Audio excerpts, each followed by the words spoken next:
अस्सलाम वालेकुम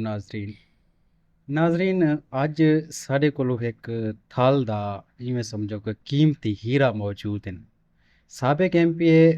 सरदार अज़हर अब्बास खान चांडिया दे family member हैं और तकरीबन 70 तो 80 साल तो इन्हां दे यानी कि बजुर्ग साढ़े थल दी तिब दे हवाले नाल खिदमत करेंदे हन। ते ये खुद भी माशाल्लाह एक सियासी समाजी शख्सियत हैं और सोशल मीडिया ते बहुत एक्टिव रहंदे न। ते अज इन्हां नाल असां ॻाल्हि मुहाड़ दा आगाज़ करेसूं और इन्हां कोल पुछसूं कि हल्का पीपी 276 दी मौजूदा सूरत हाल क्या है और इंदे विच क्या क्या तरक्याती कम थे न ਜਿਹੜੀਆਂ ਸਾਡੇ ਇਲਾਕੇ ਦੀਆਂ ਹਲਕੇ ਦੀਆਂ ਮਹਿਰੂਮੀਆਂ ਹਨ ਤੇ ਉਹਨਾਂ ਦੇ ਬਾਰੇ ਗੱਲ ਦਾ ਆਗਾਜ਼ ਕरेंदे हैं। तो सब तो पहले तो अस्सलाम वालेकुम शाहिद भाई। वालेकुम सलाम। शाहिद भाई मिजाज कैसा है जनाब दा? अल्हम्दुलिल्लाह ठीक, आप सुनाए? अल्हम्दुलिल्लाह मैं ठीक। सब तो पहले तो जनाब उन्हों का शुक्रिया अदा करे सां कि तुसां अपने कीमती टाइम चू बंदा ना चीज़ को टाइम दिता है तो साकू ही काबिल समझे कि साढ़े कोल तशरीफ कहना है। अच्छा शाहिद भाई मेरा पहला सवाल है जेड़ा तुहाडे कोल वो ये है कि तुसां हल्का पीपी 276 दे एक सरगर्म अमल वर्कर भी हीवे और एक सियासी समाजी शख्सियत और सियासी समाजी खानदान दे नाल तुहाडा ताल्लुक है। तां शायद भाई जेड़ा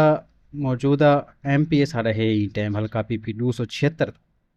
उन्हें सारे हल्के दे विच क्या क्या प्रोजेक्ट घिन के हैं और हल्के दी मौजूदा सूरत हाल क्या है इंदे उत्ते थोड़ा जिहा अपने इल्मी रोशनी पैसो। यार जेड़ा है सारा हल्का पीपी 276 है या हम्म इस तो पहले साਡਾ हल्का पीपी 269 हम्म ਇਹਦੇ ਵਿੱਚ ਜਿਹੜਾ ਵੀ ਪਹਿਲਾ ਸਾਬਕਾ ਐਮਪੀ ਹਨ ਸਾਡੇ ਆਪਣੇ ਰਿਲੇਟਿਵ ਹਨ ਰਿਸ਼ਤੇਦਾਰ ਹਨ ਕਰੀਬੀ ਰਿਸ਼ਤੇਦਾਰ ਸਰਦਾਰ ਨਜ਼ਰ अब्बास खान चांडिया हम्म वो एमपी मुंतखब थे नून लीग तो हम्म तो उस टाइम भी नून लीग अपोजिशन है चाहे हुकूमत पीटीआई थी जी जी बिल्कुल। लेकिन वो उन्होंने ताल्लुकात ਹਨ बुजदार नाल उनकी वजह हम्म तो सब कुछ ना कुछ फंड मिले और हम्म तरक्याती काम भी थे। लेकिन ਜਿਹੜਾ अच्छा ਹੁਣ ਹੈ ਹੁਣ ਜਿਹੜਾ ਸਾਡਾ ਐਮਪੀ ਹੈ ਰਣਾ ਔਰੰਗਜ਼ੇਬ ਅਸ਼ਰਫ हम्म ਸਾਹਿਬ हम्म ਇਹ ਇਸ ਟਾਈਮ ਦੁਬਾਰਾ ਵੱਲ ਅਪੋਜੀਸ਼ਨ ਦੇ ਵਿੱਚ ਹੈ। हम्म ਮੇਰੇ ਆਖਣ ਦਾ ਮਕਸਦ ਹੈ ਵੀ ਜਿਹੜਾ ਸਾਡਾ ਇਹ ਹਲਕਾ ਹੈ ਇਹਦੇ ਨਸੀਬ ਇਹ ਸਿਰਫ ਅਪੋਜੀਸ਼ਨ ਹੀ ਹੈ ਤੇ ਇਸ ਟਾਈਮ ਜਿਹੜੇ ਕੰਮ ਹੈ ਸਾਫ ਜ਼ਾਹਿਰ ਅਪੋਜੀਸ਼ਨ ਮਤਲਬ ਸਾਫ ਜ਼ਾਹਿਰ ਅਪੋਜੀਸ਼ਨ ਦੇ ਵਿੱਚ ਹੋਣ ਦੀ ਵਜ੍ਹਾ ਤੋਂ ਕੰਮ ਵੱਲ ਤੋਂ ਆਪको पता है ਜਿਹੜੇ ਤੀਵਣੇ ਹਨ हम्म ਇਸ ਤੋਂ ਪਿੱਛੇ ਵੀ ਸਾਫ ਜ਼ਾਹਿਰ ਹੈ ਅਪੋਜੀਸ਼ਨ ਹਨ ਸਿਰਫ ਬੁਜ਼ਦਾਰ ਦੇ ਰਿਸ਼ਤੇ मतलब ਉਹਨਾਂ ਦਾ ਤਾਲੁਕਾਤ ਦੀ ਵਜ੍ਹਾ ਤੋਂ ਹੀ ਸਭ ਫੰਡ ਮਿਲੇ अच्छा ये तुसां ਇਹ ਕੰਮ ਤੇ बुजदार उस्मान बुजदार की गाल करना चाहते हैं? ਜੇ ਉਸਮਾਨ ਬੁਜ਼ਦਾਰ हम्म ਉਹਦੀ ਵਜ੍ਹਾ ਤੋਂ ਹੀ ਫੰਡ ਮਿਲੇ ਹਨ हम्म ਸਾਰੇ ਠੀਕ ਹੈ ਸਰਦਾਰ ਅਜ਼ਹਰ ਅब्बास ਰਿਸ਼ਤੇ ਸਾਰੇ ਨਾਨਾ ਅੱਬੂ ਹਨ अच्छा माशा। ਉਹਨਾਂ ਦਾ ਮਤਲਬ ਵੀ ਦੋਸਤਾਨਾ ਤਾਲੁਕ ਉਹਨਾਂ ਦੀ ਵਜ੍ਹਾ ਤੋਂ ਸਭ ਫੰਡ ਮਿਲੇ ਹਨ हम्म ਤਰੱਕੀਆਤੀ ਕੰਮ ਵੀ ਥੇ हम्म ਤੇ ਬਾਕੀ ਜਿਹੜੇ ਹੁਣ ਤਾਂ ਕਾਰਕਰਦਗੀ ਜ਼ੀਰੋ ਹੈ ਪੀਪੀ 276 ਦੇ ਵਿੱਚ ਕੋਈ ਕੰਮ ਵੀ ਕੋਈ ਨਹੀਂ। अच्छा शायद भाई आने वाले इलेक्शन दे विच तुहाकू केड़े कैंडिडेट दी ज़्यादा तवक्कुआत हैं बनन दियां या तुहाकू केड़ा कैंडिडेट जेड़ा है मजबूत लगदा है? ਜਿਹੜਾ ਆਉਣ ਵਾਲਾ ਵਕਤ ਹੈ ਨਾ ਉਹ ਤਾਂ हम्म ਹੁਣ ਪਤਾ ਲੱਗਦੇ ਸਾਫ ਜ਼ਾਹਿਰ ਟਾਈਮ ਆਸੀ ਤਾਂ ਪਤਾ ਲੱਗ ਸੀ ਲੇਕਿन हम्म ਇਹ ਇਨਸ਼ਾਅੱਲਾ ਸਾਡੇ ਆਪਣੇ रिश्तेदार भी हैं चाचू भी हैं इंशाल्लाह सरदार हमदे दबा का चांडिया ही हो सर अच्छा ते तुहाकू सब मत अल्लाह पाक ते हम्म यकीन है सारा फख्र भी हैं हम्म रिश्तेदार भी हैं और इस टाइम सारे साफ ज़ाहिर है सारे इलाके दी जेड़ी वो जिम्मेदार ना पाक गुनाह दे सिर ते है सारी बिरादरी दी अल्लाह पाक माशा खैर कैसी कामयाबी दे सी इंशाल्लाह। सारे दुआओं दा नाल है इंशाल्लाह नेक्स्ट एमपी है सारे अपने ही हुसैन चाचू इंशाल्लाह सरदार हमदे दबास का चांडिया। अच्छा शायद भाई थाई एक भी सवाल मैं पूछां कि तुसां पहले भी एक दौर च एमपीए रह गए मैं तुहाडे फैमिली मैंबर मतलब एक बजुर्ग चाचू अजहर खान होनी एमपीए रह चुके न। तो उन दौर दे विच जेड़े तरक्याती कम थे हन साढ़े एरिया दे विच उंदे चुडू चार अगर तुसां दसा सको तो इत्थां। यार वो सारे हल्के वालों ਨੂੰ ਪਤਾ ਹੈ ਸਾਰੀ ਆਵਾਮ ਨੂੰ ਪਤਾ ਹੈ हम्म ਪਹਿਲਾ ਕੰਮ ਤਾਂ ਜਿਹੜਾ ਮੇਨ ਕੰਮ ਹੈ ਤੁਸੀਂ ਦੇਖ ਕੇ ਨਾ रंगपुर तो चौक मुंडा रोड थी गया वो हम्म कारपेट पड़वाए से जेडी उनकी पहले हालत है वो तो आपको पता है कि बिल्कुल सारा ही। मरीज हम्म वैदा मुल्तान या चौक मुंडे हाँ अक्सर तो डेथ ही में रस्ते दी है डेथ थी बिल्कुल वेंदी ही है हाँ। 2-3 घंटे का सफर है। जी जी बिल्कुल। अच्छा उनके बाद रंगपुर ते कि तुसा रेस्क्यू हम्म सेंटर बड़ा हम्म ठीक है उनके बाद बाकी तुसा स्कूलों दी ऑपरेशन थी उस दौर दे विच हम्म टफ टैल तुसा देख के ना सेवरेज दा निजाम रंगपुर दे विच देख के ना क्योंकि हम्म उस टाइम जेड़ा वो हल्का ना पीपी 200 मुक्त है उदे चौक मुंडा शामिल कोई ना हम्म मतलब ये यूनियन कौंसल 33 तो अग्गा हा मुजफ्फरगढ़ ਦਾ ਥੋੜਾ ਜਿਹਾ ਏਰੀਆ ਆਉਂਦਾ ਹੈ ਉਤਲਾ हम्म ਉਤਲਾ ਏਰੀਆ ਹੈ हम्म ਤੇ ਉਹਨਾਂ ਦੇ ਵਿੱਚ ਅਲਹਮਦੁਲਿਲਾ ਅੱਛੇ ਤਰੱਕੀਆਤੀ ਕੰਮ ਥੇ हम्म और वो भी एक अपोजिशन होने के बावजूद मैं तो हम्म पहले भी दसा रही कि वो सिर्फ उस्मान बोलदा दे ताल्लुक की वजह तो फंड मिले हम्म ते ये तरक्याती काम थे सिर्फ ये चीज़ ना दिखी है उस टाइम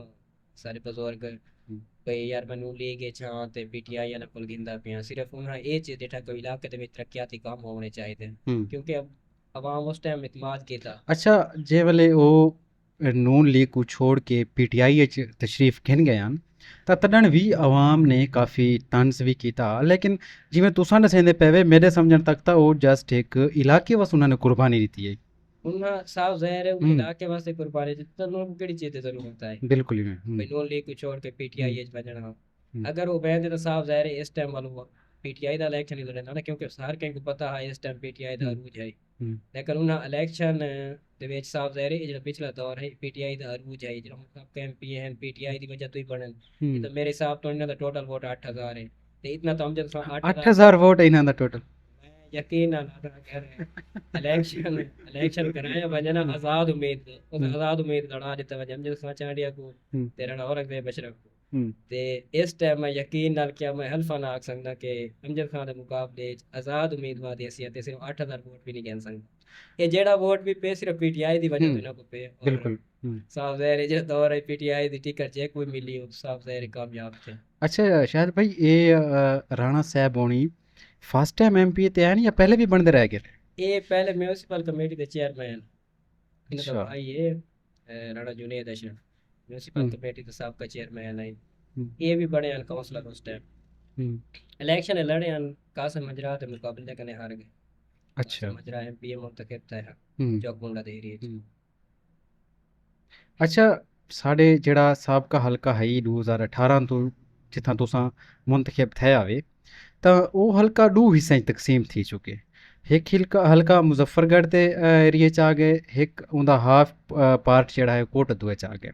ਤਾਂ ਇਹ ਹੁਣ ਤੁਸਾਂ ਦੋਹਾਂ ਹਲਕਿਆਂ को फेस करेसो या जस्ट ਜਿਹੜਾ ਕੋਟਦੂਏ 'ਚ ਰੇਂਜ 'ਚ ਉਹ ਕरेसो? असा कोटा तो वाले करे सो कीता अच्छा इस बारी उसे नु कीता से हम्म और इंशाल्लाह नेक्स्ट भी उसे नु करे सो मेहनत भी करे तो पंचायत होनी हम्म इंशाल्लाह इलेक्शन भी उसे ਦੇ ਵਿੱਚ ਲੜ ਸਕਣ ਮੈਨੇ ਵੀ ਕਰੇ ਸਨ ਉਸ ਏਰੀਆ ਦੇ ਵਿੱਚ ਜਿਹੜਾ ਹੈ ਅਜਮਲ ਖਾਨ ਚਾਂਡੀ ਐਮਪੀ ਹੈ हम्म ਕੰਮ ਵੀ ਕਰਵਾਉਂਦਾ ਪਏ हम्म। ਸਾਰੀ ਕੋਲ ਨਾਲ ਰਿਸ਼ਤੇਦਾਰੀ ਤਾਂ ਕੋਈ ਨਹੀਂ ਲੇਕਿਨ ਇੱਕ ਬਿਰਾਦਰੀ ਦੇ ਹੈ ਨਹੀਂ ਜਿਹੜਾ ਤੁਹਾਡੇ ਪ੍ਰੋਜੈਕਟ ਉਹ ਏਰੀਆ ਦੇ ਵਿੱਚ ਤੁਸਾਂ ਘਿਨ ਕੇ ਆਇਆ ਕਾਫੀ ਪ੍ਰੋਜੈਕਟ ਤੁਸਾਂ ਉਹ ਏਰੀਆ 'ਚ ਦਿੱਤੇ ਨੇ ਤਾਂ ਮਤਲਬ ਇਹ ਕਿ ਵੱਲ ਤੁਸਾਂ ਉੱਥਾਂ ਇਲੈਕਸ਼ਨ ਲੜਨ ਦਾ ਕੋਈ ਪਲਾਨ ਕਿਆ ਨਹੀਂ ਤੁਹਾਡਾ? ਨਹੀਂ ਨਹੀਂ ਉੱਥਾਂ ਇਲੈਕਸ਼ਨ ਦਾ ਕੋਈ ਪਲਾਨ ਨਹੀਂ ਕੋਈ ਨਹੀਂ ਅਸਾਂ ਇਲੈਕਸ਼ਨ ਹੀ ਥਾਂ ਹੀ ਲੜਸੋ ਇਨਸ਼ਾਅੱਲਾ ਹੂੰ। ਅੱਛਾ ਜਿਹੜੀਆਂ ਮੌਜੂਦਾ ਸੂਰਤ ਹਾਲ ਦੇ ਮੁਤਾਬਿਕ ਸਾਰੀਆਂ ਮਹਿਰੂਮੀਆਂ ਹਨ ਉਹ ਕੁਝ ਦਸਾ ਸਕਦੇ ਵੇ ਕਿਹੜੀ ਕਿਹੜੀ ਚੀਜ਼ ਦੀ ਮਤਲਬ ਐਸਾ ਕੋਈ ਟਾਈਮ ਜ਼ਰੂਰਤ ਹੈ?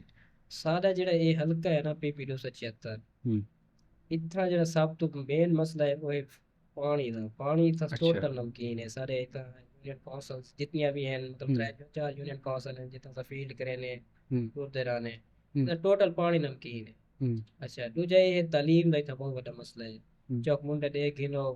कॉलेज तो हैं प्राइवेट लेकिन यूनिवर्सिटी वगैरह कोई नहीं एक हम्म सरकारी कॉलेज हम्म अच्छा ਉਹਦੇ ਬਾਅਦ ਜਿਹੜਾ ਸਾਡਾ ਏਰੀਆ ਇਹਦੇ ਚ ਦਿਹਾਤ ਏਰੀਆ ਜਿੰਨੇ ਵੀ ਹਨ ਨਾ ਇੱਥੇ हम्म ਬਿਜਲੀ ਦਾ ਬਿਲਕੁਲ ਹੈ ਕੋਈ ਨਾ ਮਤਲਬ अच्छा ਪੂਰੇ ਚੱਕ ਹੈ ਨਾ ਚੱਕ ਦੇ ਵਿੱਚ ਕੋਈ 15-20 ਘਰ ਹਨ हम्म ਜਿੱਥੇ ਬਿਜਲੀ ਹੈ हम्म ਉਸ ਤੋਂ ਥੋੜਾ ਜਿਹਾ ਅੱਗਾ ਵੈਸੋ ਮੁਰੱਬਾ ਦੋ ਮੁਰੱਬਾ ਤਾਂ ਉਹ ਲੋਕ ਉਹ ਦੀਵੇ ਉਹ ਬੰਦੇ ਲਾਲਟੀਨ हम्म ਬੱਤੀਆਂ ਬਲੇ ਤੇ ਪੈਣ हम्म मतलब उन्हें को नहीं पता भी ऐसा केड़े दौर है जीने में जदीद दौर है साफ ज़ाहिर है ये वजह तो लोग देहात को छोड़ के शहर में एंटर कर गए हम्म सारा ये मतलब सारा निज़ाम बिल्कुल तालीमी निज़ाम भी बिल्कुल ज़ीरो है हम्म उसके बाद पानी वाला निज़ाम भी ज़ीरो है बिजली भी ज़ीरो है सारे एक है इतना यूनियन कौंसल का आखिरी चक है चक 517 है हम्म यकीन करो उस चक के विच हाले तक बिजली भी कोई नहीं हम्म उत्थां पानी दी निज़ाम भी बिल्कुल हुए उत्थां जेह्ड़ा स्कूल है वो भी हाली वो प्राइमरी कर हम्म ਤੇ ਉਸ ਪ੍ਰਾਇਮਰੀ ਸਕੂਲ ਦੀ ਜਿਹੜੀ ਹਾਲਤ ਉਹ ਹੀ ਬਿਲਕੁਲ ਖਸਤਾ ਹੈ ਮਤਲਬ ਉਹ ਵੀ ਡਾਊਨ ਦੇ ਕਰੀਬ ਹੈ ਉਹਦੇ ਬਾਰੇ ਕਈ ਨਹੀਂ ਸੋਚਿਆ ਇਸ ਟਾਈਮ ਸਾਡੇ ਉਹ ਯੂਨੀਅਨ ਕੌਂਸਲ ਦੇ ਆਖਰੀ ਦੋ ਚੱਕ ਹੈ ਚੱਕ 502 ਚੱਕ 503 हम्म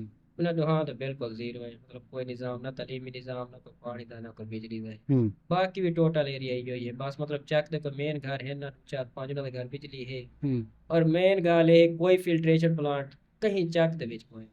अच्छा पानी कड़वा है कोई कहीं नलके धुआं भरे थे कोई धुआं मतलब है कि देहाती एरिया जितने भी पहले बिल्कुल जीरो है कोई नजरसानी कोई नहीं कहीं भी हम्म सिर्फ वजह ये है बस कोई देख रहा था कोई नहीं बस निज़ाम चलता पे हम्म दुनियादारी है चलता भी रहा सी हम्म। अच्छा शायद भाई एक तो आज एक जे सवाल करे सां कि तुसां एक कश्ती ते सवार ही जिहदे विच तुहाडे नाल 4 बंदे मौजूद हन कश्ती उलट वेंदी है तुहाडे कोल हिक बंदे बचाउण दा ऑप्शन है बल्कि 2 बंदे बचाउण दा ऑप्शन है तुहाडे कोल जिहदे विच मलिक अफजल हंजरा भी है भाई अमजद खान होनी साहब भी हैं राणा औरंगजेब भी है ते मियां शबीर कुरैशी भी है तुसां केह्ड़े 2 बंदे को बचाए सो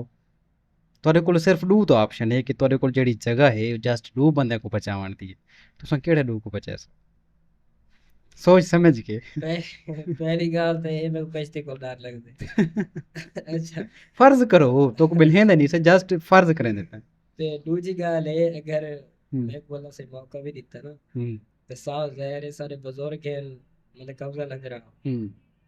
वो तो लाजमी है हम्म ते दूजी गल वाल ये है सारे चाचू है सरदार अमजद अब्बास का चाहने हम्म उनके वास्ते सारी जेंदी हाजिर है हम्म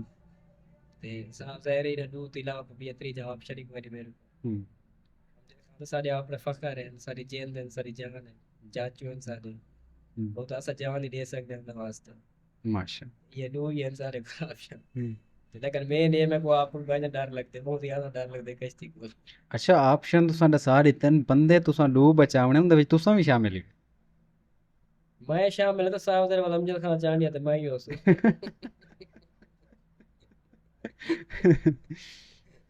वाला सा एक मैं को बचाए सो बिया